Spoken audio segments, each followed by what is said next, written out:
Hello number-curious friends, welcome to the channel where we talk accounting and finance. Today we further zoom in on a single line that quietly drives cash and profit, inventory. We will compare how Unilever and PepsiCo show inventory in their 2024 annual reports and link it to our one and only Apple shop. By the end, you will know where the numbers are coming from, what can move them up or down, and what to check in the notes. We start with a quick recap.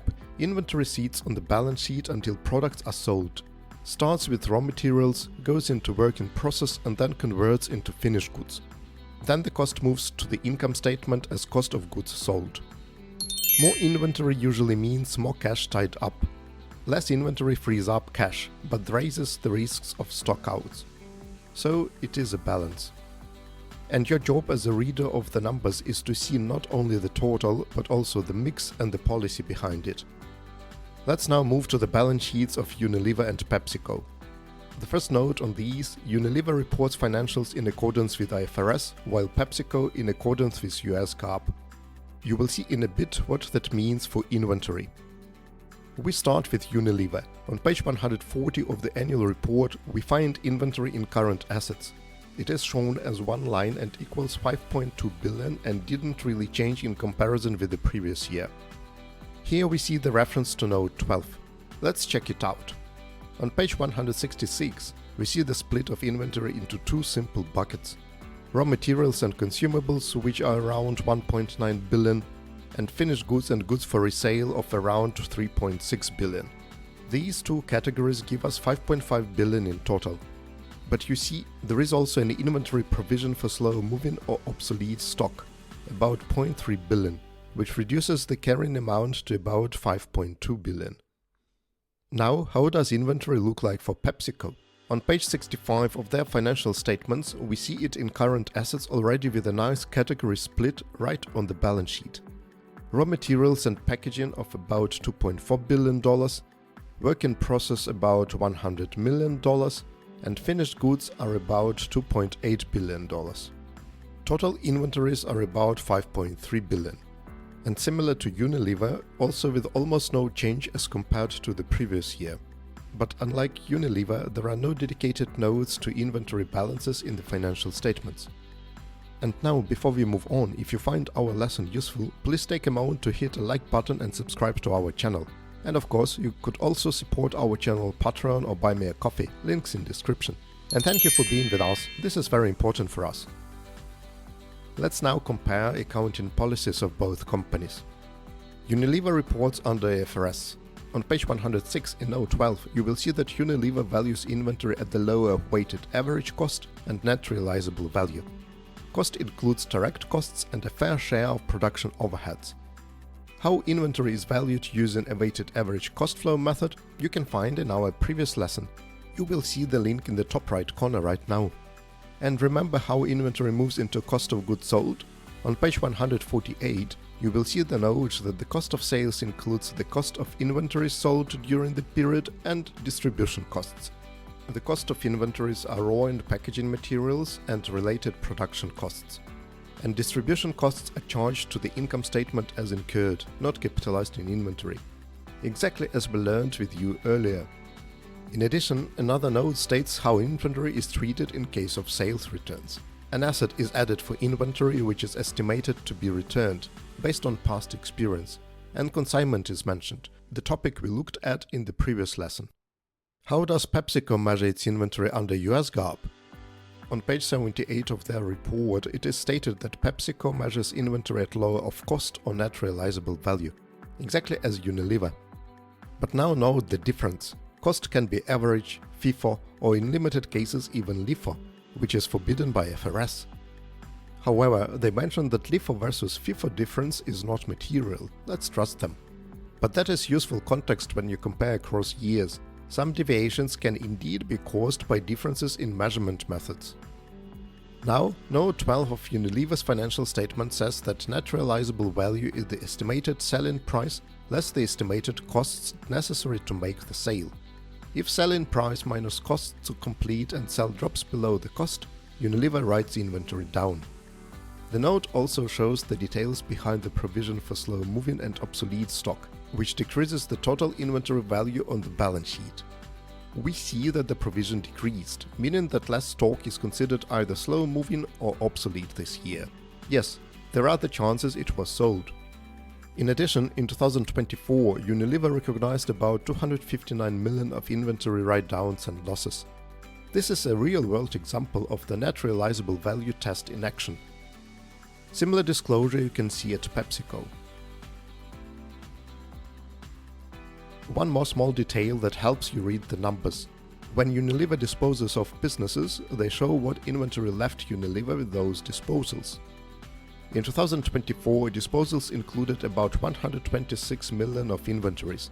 You can see this on page 188. This is a reminder that big portfolio changes can shift working capital balances even when the core business is stable.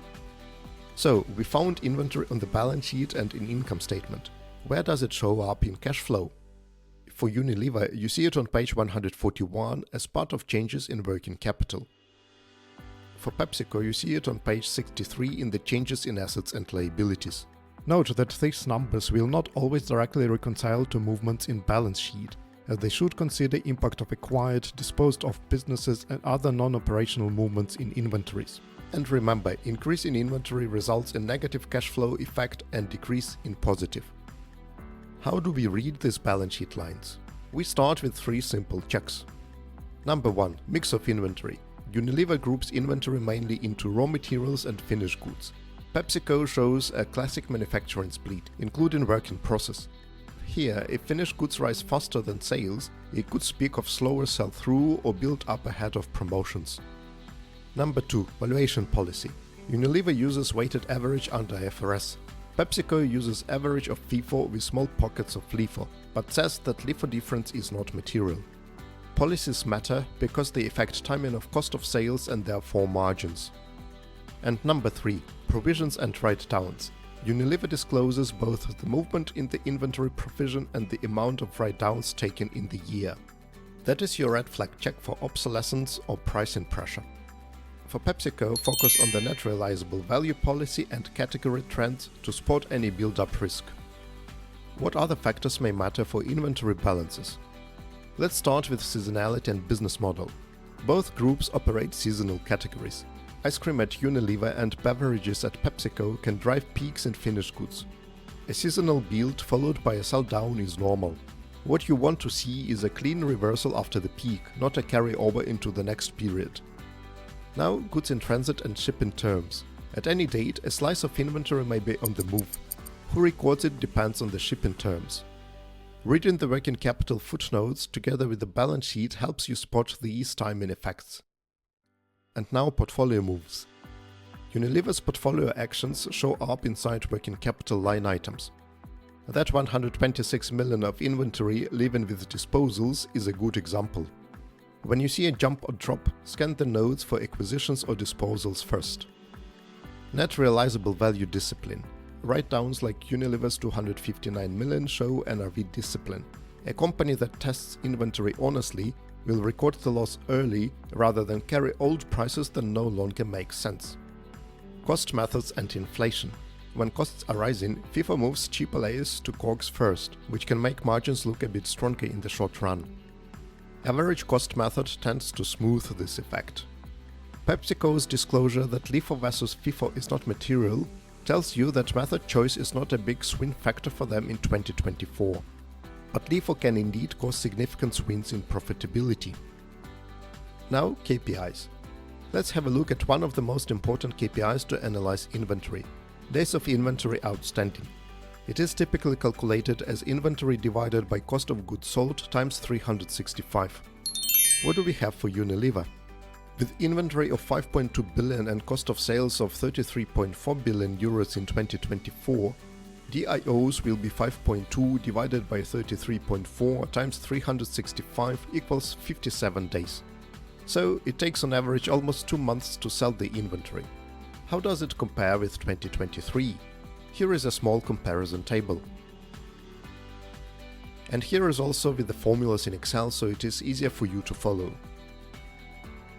So the DIOs slightly increased, but that doesn't look as a red flag at this point.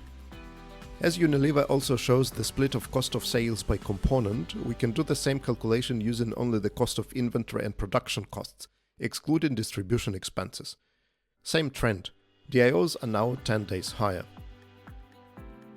What about PepsiCo? Here we have the following situation. No change in DIOs between two reporting dates, and DIOs are lower than for Unilever, which means that PepsiCo's stock moves faster. And that should be the case if you consider the fact that PepsiCo sells a lot of perishable goods which expire faster, for example beverages, juices, snacks. Now back to our Apple shop logic. Our raw materials are the apples, sugar, jars. Work in process is half-cooked jam. Finished goods are sealed jars ready to ship. Unilever and PepsiCo are doing exactly the same thing, just at a global scale. All of this sits in current assets until we or they sell. If our expected selling price drops below cost, we write down to net realizable value. Let's summarize the lesson. Here is a simple sequence to read the inventory you can reuse with any report.